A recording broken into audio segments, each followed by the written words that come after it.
So I don't have any financial interest or of a product in my talk or with any companies offering grant monies for this continuing dental education program. All right, so this lecture kind of comes at an interesting time because I've been watching and learning so much about airway. Dr. Liao was just in here speaking about airway and what we do with the airway, and we're doing a great job learning and expanding the jaws. People are breathing better and getting healthier. But the question is, what next? So you've got these people that have all this wear and abfractions and problems with their teeth, and we expand them and they're better, but they don't have a good occlusion anymore. And this is how to get them back to health. So, and whether we treat for airway or not, it's just establishing a proper occlusion with the stable joints. So here at IAOMT, we really do a great job focusing on biological dentistry. We understand the principles of biocompatibility, oral and systemic connection. And we do really well in most areas, but when it comes to human biology and genetic tooth form, healthy occlusion, TMJ function, and stability, I kind of think we're missing a piece of the puzzle here. I know I was really frustrated for about 15 years as I went around trying to learn. I didn't really understand how the teeth were designed and why, how the joint works and why, how they work together, how all that affects the rest of the body. We don't learn that stuff in dental school, or at least I didn't, and I feel like I had a really good education. So the design is beautiful, it's complicated, and there's nothing random about it. And as dentists, especially us as biological dentists, I think we should have a deep understanding of this. So we all have a life story, a professional journey, and mine's probably similar to yours. We get frustrated with something and then we go figure it out. So years ago, I had issues with occlusion, crowns breaking, teeth breaking, or I would do a crown on somebody and then they would be in pain and I wouldn't know what to do with it. So I researched a lot of the different groups and I ended up going to Pankey Institute in Florida, which is fantastic, and had a wonderful experience there. And I learned to make a really, really good Tanner splint. And they worked. They got people comfortable. And when they were wearing them, they did fine. But then they had to take them out in the morning. And I didn't know what to do with them at that point. And that's where this all comes into play. So I have a close friend in Kansas City. He's always been a mentor of mine. He's just been ahead of the game with so many things. He'd been through all the OBI courses, and he's the one I would call if I get myself into some trouble. And so he went with a friend of his, and they started their own school. It's now called the Stewart Center down in Dallas. And they were looking for residents, and he called me up, and he said, "Hey, Julie, you're the most curious person I know. I think you should go through this residency. I think you'd do really well with it." And so I did, and it changed my life.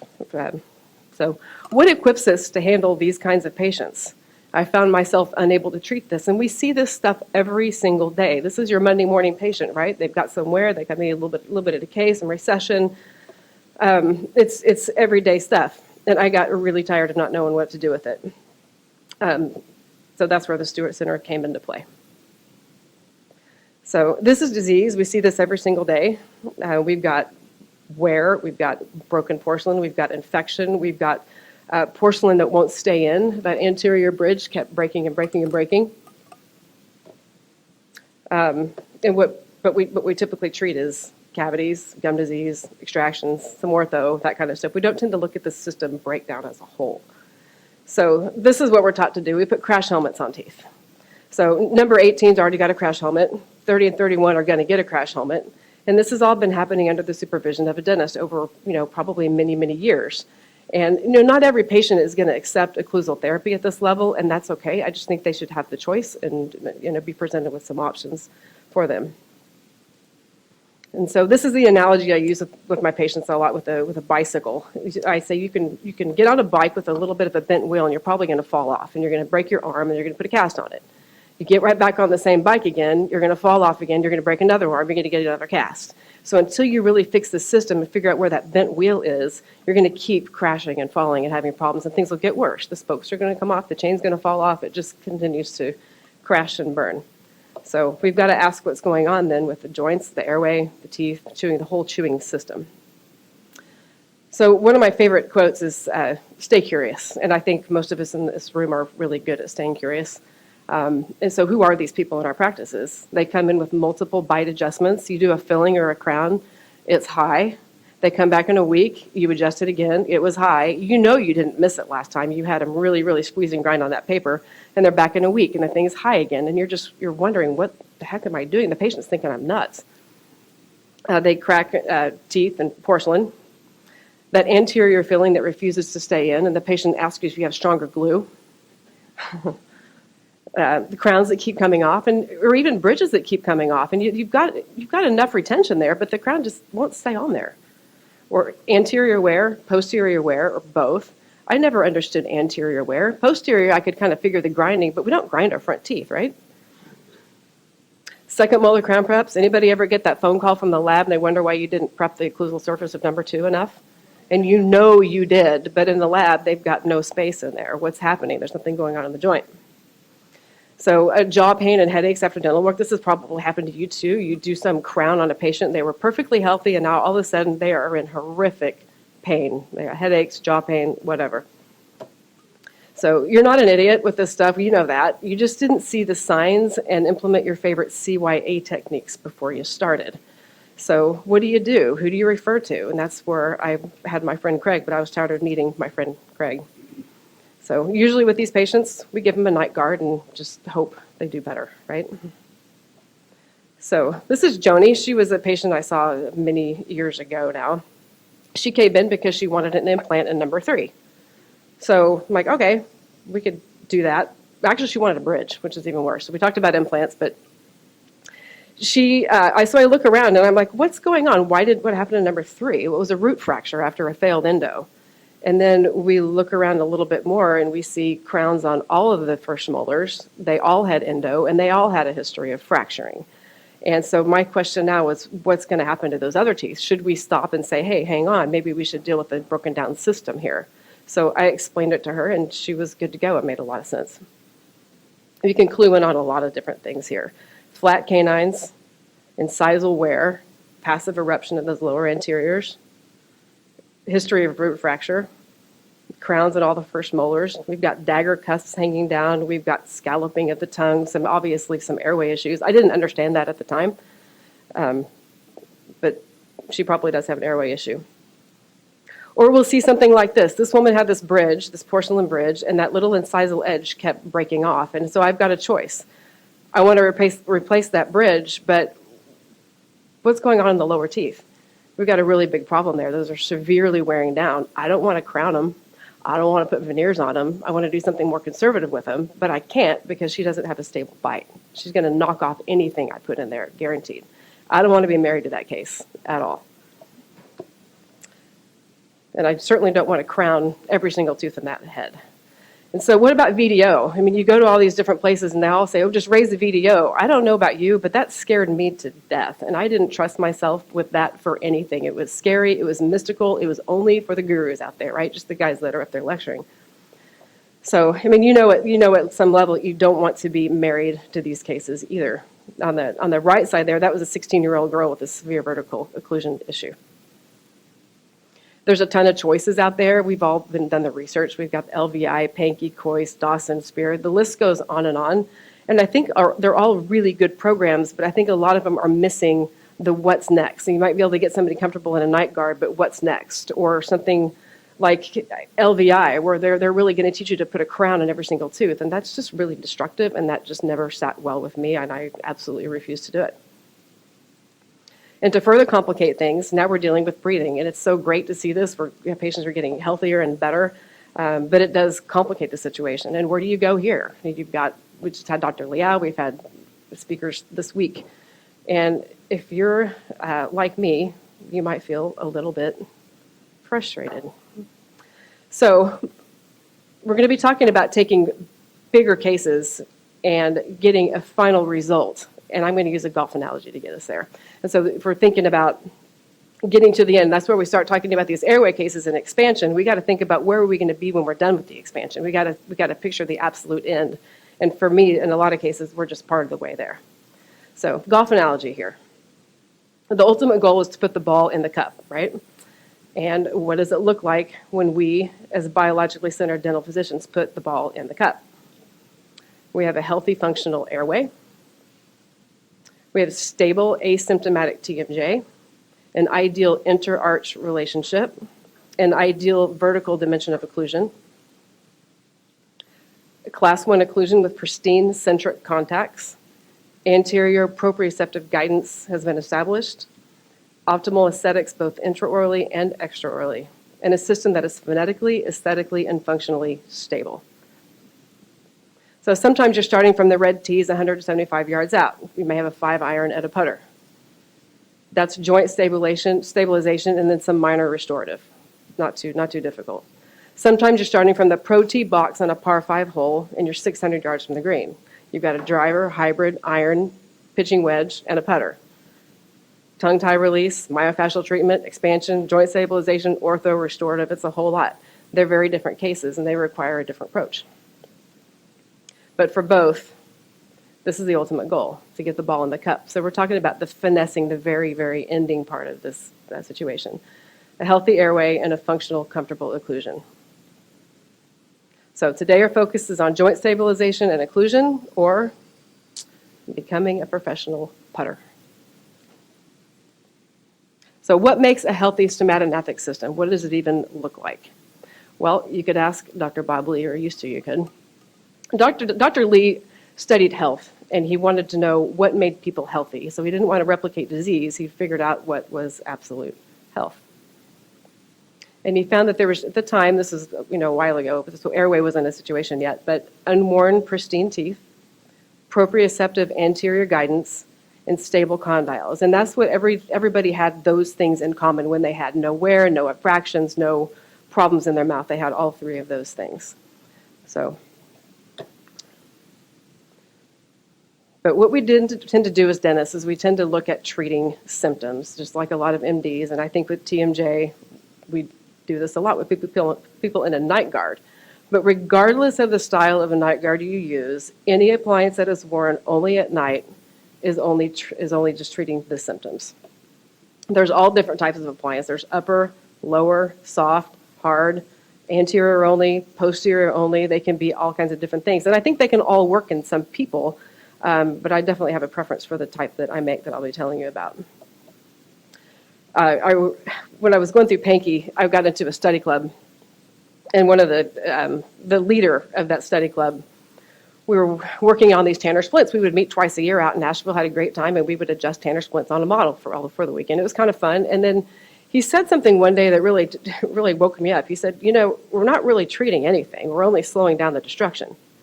That hit me like a ton of bricks. I thought, wow, that's kind of not good. So the night guards, I think, are a myth. I'm not saying that they're not helpful, and I do night guards on people a lot, but it only slows down the destruction. This is, 9 years later? You can see that this patient was not helped by that. He's still being very destructive in his mouth.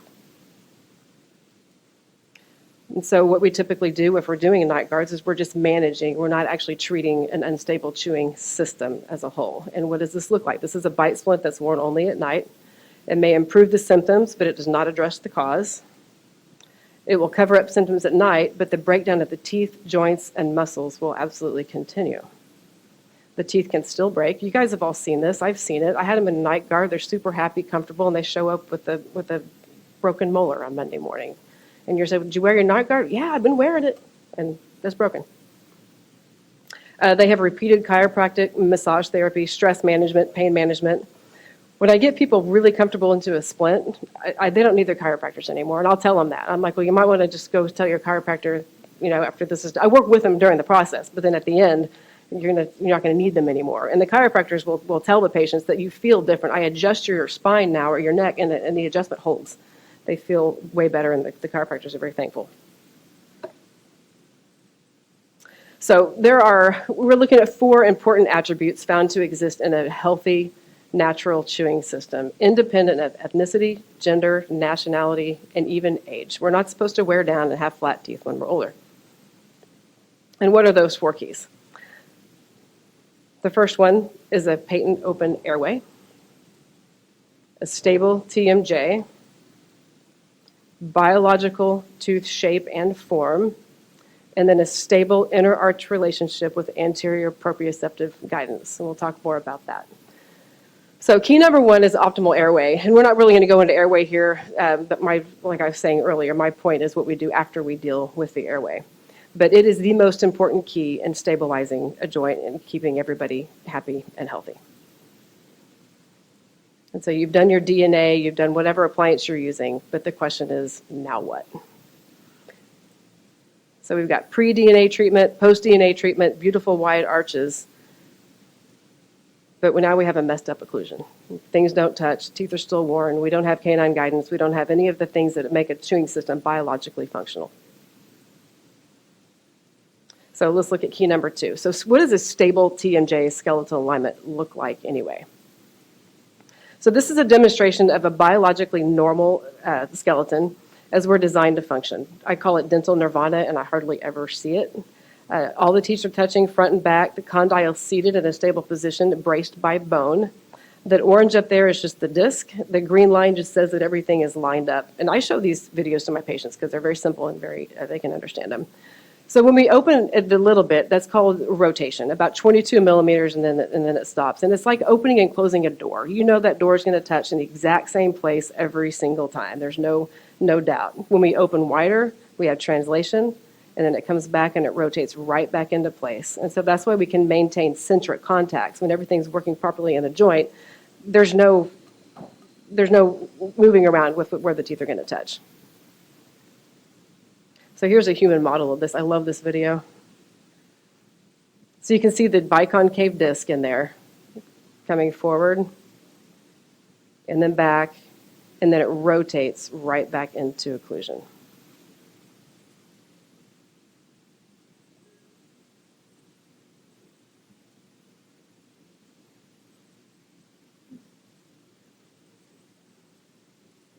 Okay, so now we're going to mess a few things up. So we've got the same skeleton here, and it looks like their condyles are going to be stable, but it is a very unstable problem. When this one is going to bite down, the back teeth are going to hit first. You're going to see this happen, and that you still have to get your teeth together, so you're going to force that joint down and out of place, and that becomes your MIP, or maximum intercuspation. So you're biting down, and the joint is completely out of place. And so if you're pounding on those teeth all day long, every day, every time you close teeth together, you're no longer wondering why those teeth are breaking, why they're cracked, why those crowns are coming off, why there's abfractions and all those things that are happening. That can explain it.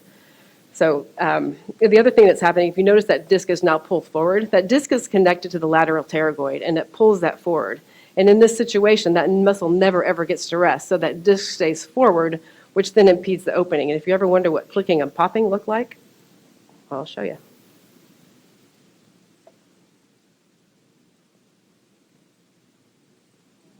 Kind of hurts just looking at it, doesn't it? Yeah.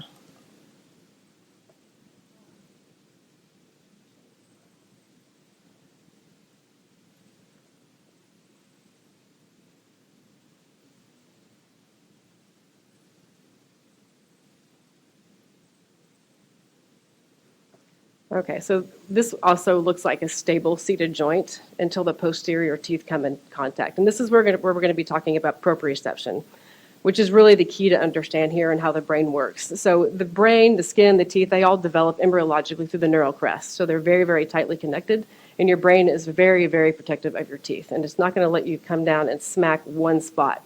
I think intuitively, deep down there, we know we're going to break something, and so that'll move. We'll actually shift our bite to avoid that. And that's what a CRCO slide is. Let's look at that. So you're coming together, there's an interference, send the signal to the brain, actually right before it touches, and we're going to move away from that. So there's your MIP, that's your bite, what looks like a normal bite, class 1 occlusion, that's great. How about anterior wear? Would that happen with this? I would think so.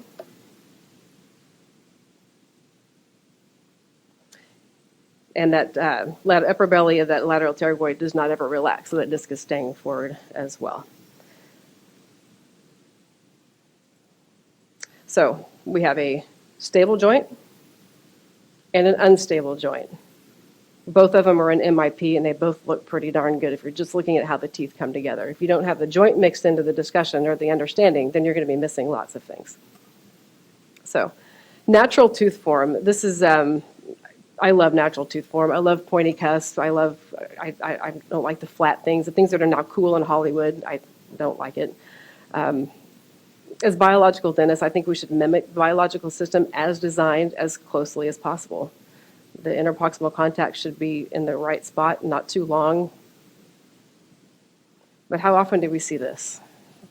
I see it a lot. The rounded cusps, inadequate embrasure spaces, unnaturally long interproximal contacts, monochromatic, ugly, and those teeth are absolutely not biologically designed. And if they're not biologically designed, then I don't think you can have a biological healthy situation in the joint as well.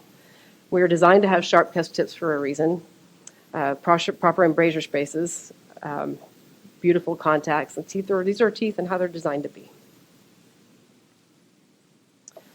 So key number 4 is stable interarch relationship with anterior proprioceptive guidance. So what we're looking at here, so proprioceptors are those specialized sensory receptors that monitor the position of the body without conscious thought. And it actually happens right before you touch. There's proprioception before you even touch your teeth together. Your brain knows right there where they are. They're located in the dental pulp and the PDL, and the lower central are 100 times more proprioceptive than the back teeth. That's why it's really, really important when we're dealing with 24 and 25. Those are the main guiding system for the jaw. And that's why I put my appliances on top, because I don't want to cover up that guidance system. It's a really important thing. So teeth are like calcified neurons. The brain is so protective of them, and the teeth will always win. You're going to always pull your joint out of place before you're going to crash down on that interference. So the good news is one important facet of the proprioceptive memory is that it fades rapidly if continual reinforcement of the pattern ceases. So if we put a bite splint in or we get rid of the interference, that will stop. It'll go back to normal really quickly. And I don't know about you guys, but nobody ever taught me how we chewed in dental school. That was just not a thing, right? You'd think that they would teach us how we chew, but we don't. So let's look at some pathology here.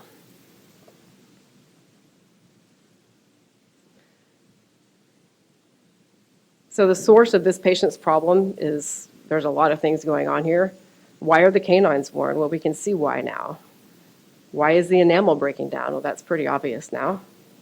It's not soft enamel, but we're not supposed to chew like that. Our teeth aren't supposed to touch in any type of a lateral movement at all. But the teeth are not the source of the problem. The problem's happening at the joint level. And a night guard might help this person, but that's not going to fix this problem. And this is why things still continue to break down during the day.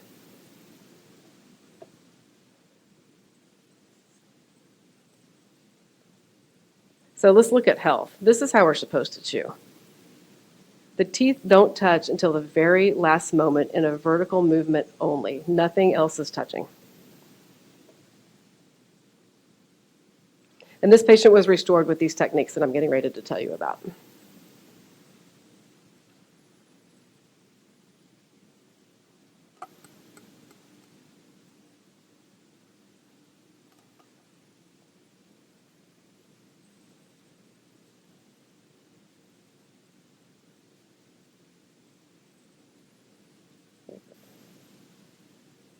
There's a better view of this coming.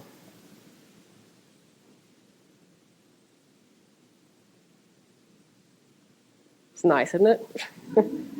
But you can really see in this particular view how the jaw comes out, it chews, it contacts the food, but when the teeth touch, it comes right back to the vertical and then barely touches.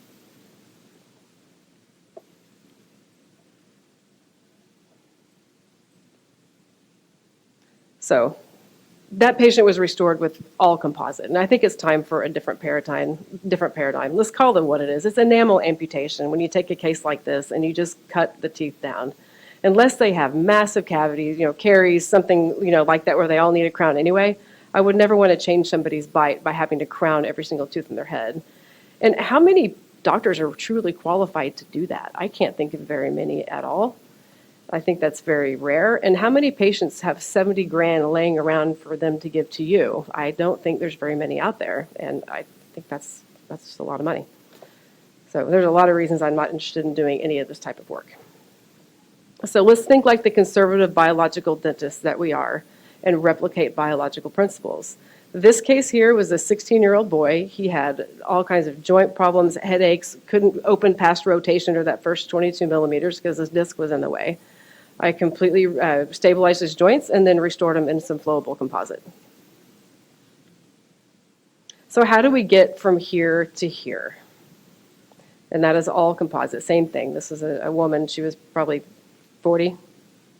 Look at the difference in the lips from the beginning.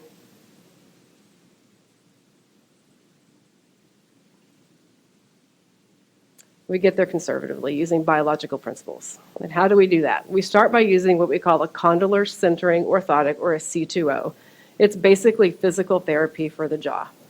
It's worn 24/7 for 8 to 12 weeks, and I mean even eating in it.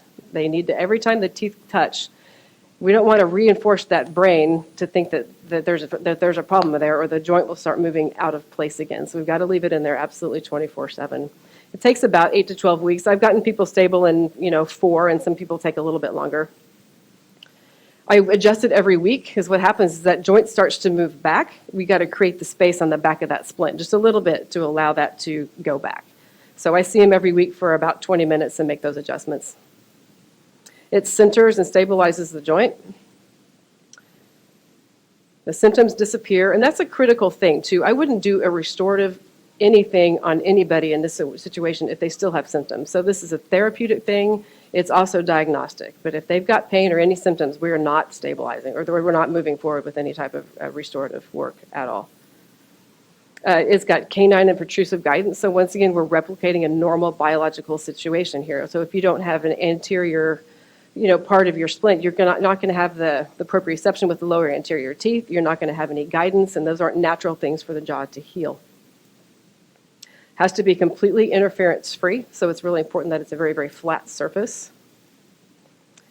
And even the occlusal contacts, they have to be very, very even, and just a little bit less in the anterior. But if you look at the occlusal contacts on this one, you can see, oops, we're not there yet, are we? There we go.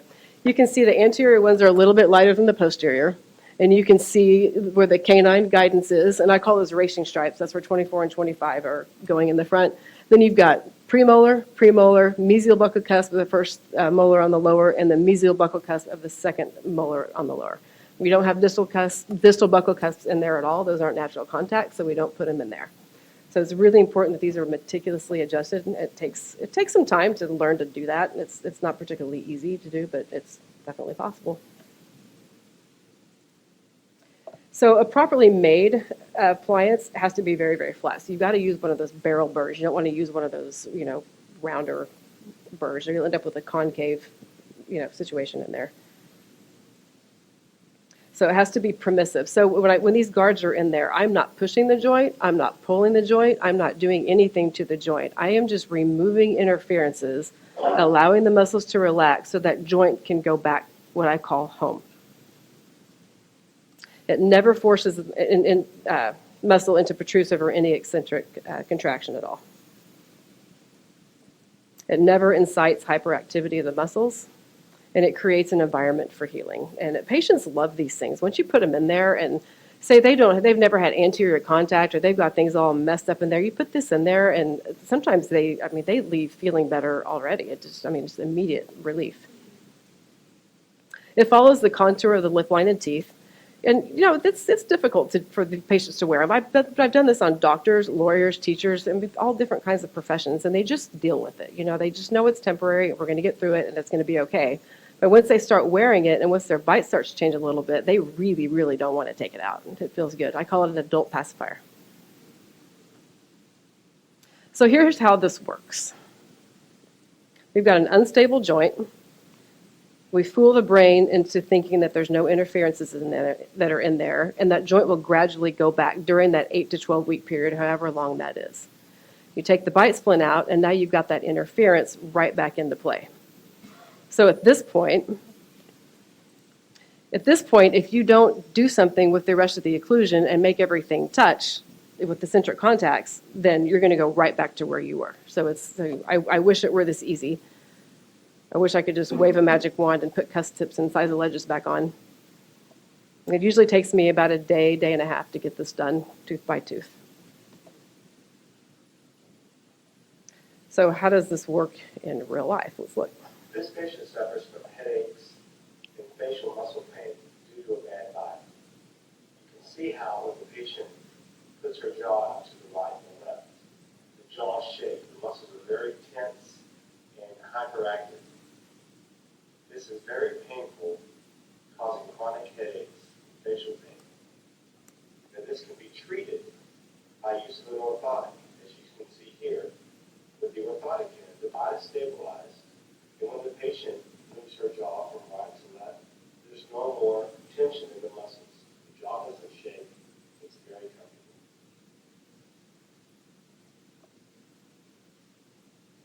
So this is, he's been wearing this splint. Okay, so Stephen's been in his C2O now for about 3 weeks. We've had 2 or 3 adjustments. Okay, now I'm just pulling his tissue back, his lid back here, just so we can see better. I'm not manipulating his jaw. Okay, open slowly. Okay, now close until your first teeth touches. So that's his interference, because he's stable now. I want you to just go ahead and squeeze your jaw close. Okay, now open. Okay, just relax again, close to the first contact, and squeeze again. So you can see, yes, his jaw and arc of closure, it hits the contact and slides forward. Yeah, it's almost impossible to do that with a patient if they're not stable. I don't know if you ever tried to manipulate somebody back into CR, but they shake, they tighten up, they won't do it. When they're stable like that, you can kind of move their jaw around pretty easy. It's one of the ways that we know that they're there. Exactly. So what does this look like? We have a stable joint now, but we have an anterior open bite, which is perfect because where's their wear? Anterior, posterior, everywhere. I want that space there. That's absolutely perfect. So same thing here, just this is the beginning MIP or maximum intercuspation, and then the resulting anterior open bite, which is just what we want. I'm going to skip some stuff here because I'm running out of time. So a lot of these appliances that are made like this, there's interferences all over that thing, and it's forcing that person into a forward position or whatever it's forcing them into. It's inciting muscle activity and making them very, very upset. I'm just going to... Yeah, so people like this, a lot of times they don't get better because they don't have anything biologically designed in their mouth. So 6 years of pain, this lady was wearing these appliances, and the same thing. They were locking her into a position, moving her down and forward. And then when she was restored, this was a completed case. One, she was still in pain, and they went ahead and they put these crowns in her mouth that are not biologically designed. There's no anterior contact. There's no guidance, no proprioception. And her occlusion looked something like this. There was 3 contact points when I found her. No wonder she was a mess. I put that splint into her. Actually, when I did the bite registration and just guided her back a little bit, she just goes, it's like, I said, can you breathe better? And she said, what did you do? I just allowed her muscles to relax so that we can expand people. But if people don't want to go through expansion, this also helps with the airway. So cranial nerves 5 and 7. Cranial nerve 5, that's the muscles of mastication. 7 is the facial expression muscles. They're very close together in the brain. So if 5 is overfiring, 7 can overfire too. That's why we'll see a lot of changes in the face. So like crow's feet are going to go away, the lips get better. See what happened to this kid, which all kinds of things wrong here, but look at his face. When you don't have a proper occlusion in there, the muscles aren't working right. It affects his eyes, it affects his face. There's lots of tension in there. So this lady, pre-op, this is before we started, and then the middle picture there is this right after we delivered the appliance. You can see her face has already changed, her neck angle has already changed, and this is after re-restored. So what does a stable position look like? It's remove posterior interferences with a permissive appliance. The body will heal itself when we create the proper healing biological environment. And there's a stable and repeatable, verifiable position. You can manipulate that jaw, and it is comfortable. So these cases look like this. The midline is off. The jaw goes back to where it goes home, and the midline will then line up. And now we have an anterior open bite. It's perfect. Same thing here. Got a brand new anterior open bite. Super happy about that. So this girl, Amy, 15-year-old girl, her pain was coming out in her wrist. She had so much of a discrepancy in there that she had wrist pain. So she was seeing all kinds of doctors for her wrist. She was a cello player. She couldn't play music. Her life was going downhill really, really quickly over a couple of years. And so she goes to the doctors. And so, a year and a half, I think she was suffering in pain. They were doing all this medical testing. Everything was inconclusive. And you know what happens when you go to a doctor and they don't know what it is, right? The patient's crazy. Patient's looking for attention, patient's depressed, something like that. So she went through physical therapy, multiple medications, was settled on a diagnosis of depression. Now she's on antidepressants. So her path to antidepressants, chiropractic, physical therapy, her wrist MRIs were normal, everything was normal. So they thought she was just kind of crazy. So with her, we have a midline that's way off. Our test positions are off. She doesn't have any canine guidance. She's got working and non-working interferences everywhere. Let's listen to what Amy has to say about it.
So this is Amy's, the top ones there. Those are her MIP, just her bite. You say bite together, that's where she goes.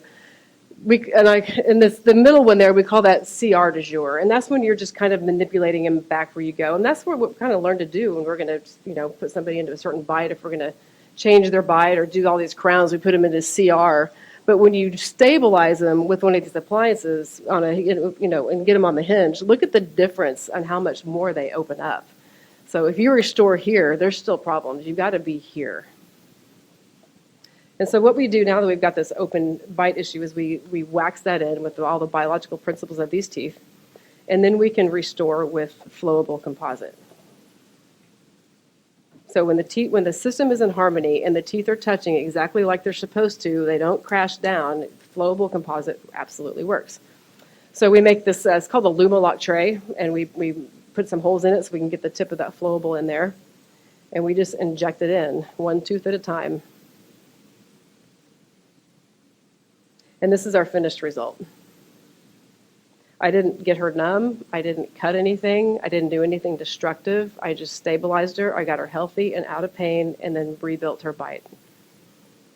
Those contact points are not random. They're in exact spots for a reason, even on the right side of the cusp. It's very important that they are absolutely right.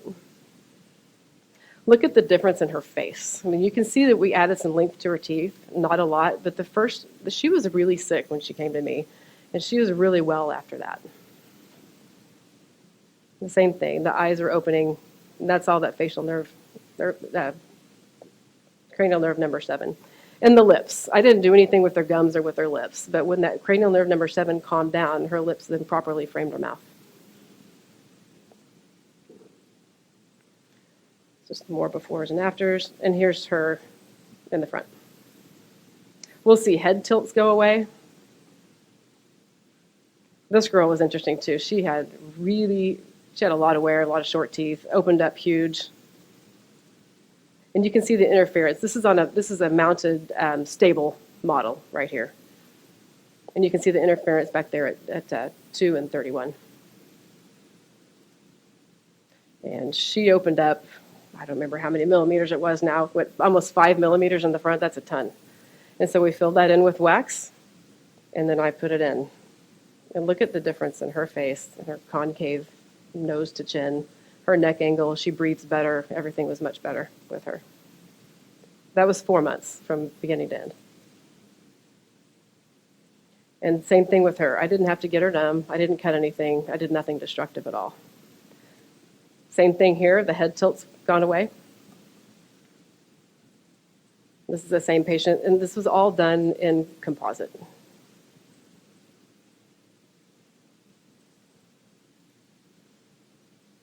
And she's got kind of a fun story, too.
All right.